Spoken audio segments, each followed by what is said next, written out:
which has led to this mission dubbed Operation Turtle. After 19 years of silence, the volcano of the Blue Hills on the island of Isabella erupted. The lava is flowing down an uninhabited hillside, so there's no danger to people. But the lava is spewing towards the tortoises' habitat. These islands are home to plants and animals not found anywhere else in the world.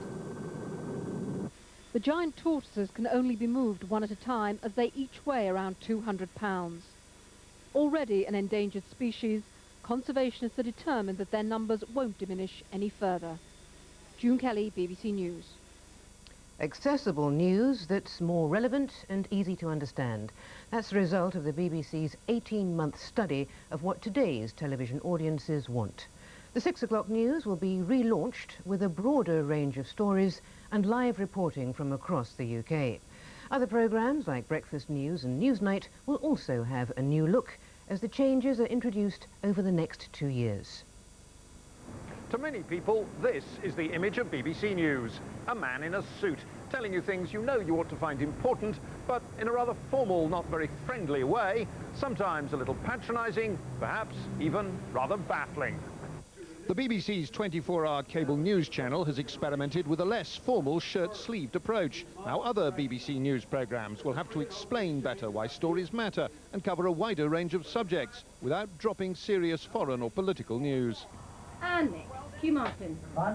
The biggest changes will come on the 6 o'clock news. More stories from around Britain, more news you can use about things like your money and your health, more about fashion, films, entertainment. The man in charge insists his programmes can be both popular and serious.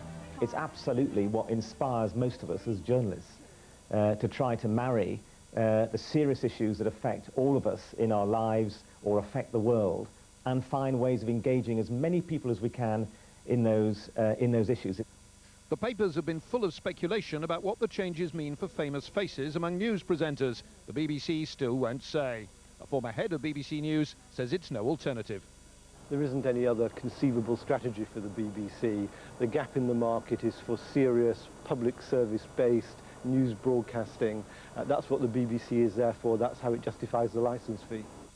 The BBC is being driven by competition. With many more channels to watch, news programmes can no longer take their audiences for granted. They have to become more popular, though making sure they stay just as serious will be a challenge for all of us. Nick Hyam, BBC News, in the newsroom at Television Centre.